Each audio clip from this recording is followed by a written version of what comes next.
If you want to be a public speaking coach, a presentation skills coach, or a media trainer, you have to treat it like a real business.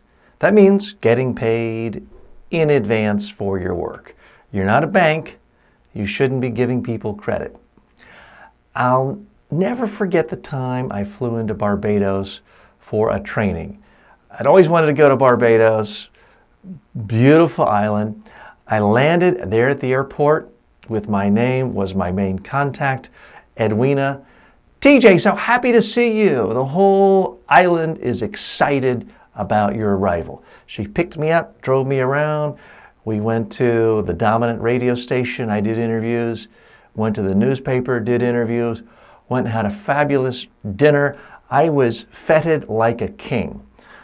Training the next day, and everything went beautifully. Large audience, very enthusiastic people from major banks, major community organizations were there. Then personal tours were set up for me. I got to see the fancy, super fancy resort where Tiger Woods was married, had part of his honeymoon, got to learn about the history of the island. Everything was just beautiful. It was fun. It was interesting. I'm doing TV interviews, radio interviews, newspaper interviews. Training goes well. Sounds great, right? Sounds like a fantastic experience. My host, Edwina, is making sure I have no unmet need. I don't have to worry about where I'm going, my hotel room, meals, everything is taken care of. Sounds great, right? Only one problem. When I left the island, I didn't have the check in my pocket from the training.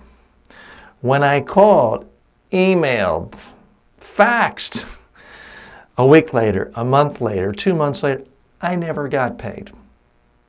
That's right, I got stiffed. Folks, if you want to run an actual public speaking business, a presentation skills business, a media training business, it's not a business. Just having your ego fed, doing talk shows, being flown around, having your expenses covered. Because they did buy my plane ticket. It's not a business unless you actually net money. And I didn't do it then. Now that's happened very few times in my career, but it did happen then. It was a learning experience.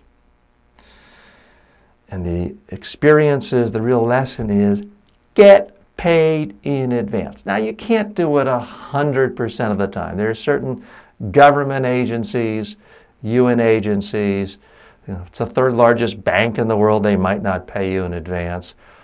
Occasionally there are exceptions to the rules, but by and large, your standard default position should be, if you actually want to have a business, get paid in advance.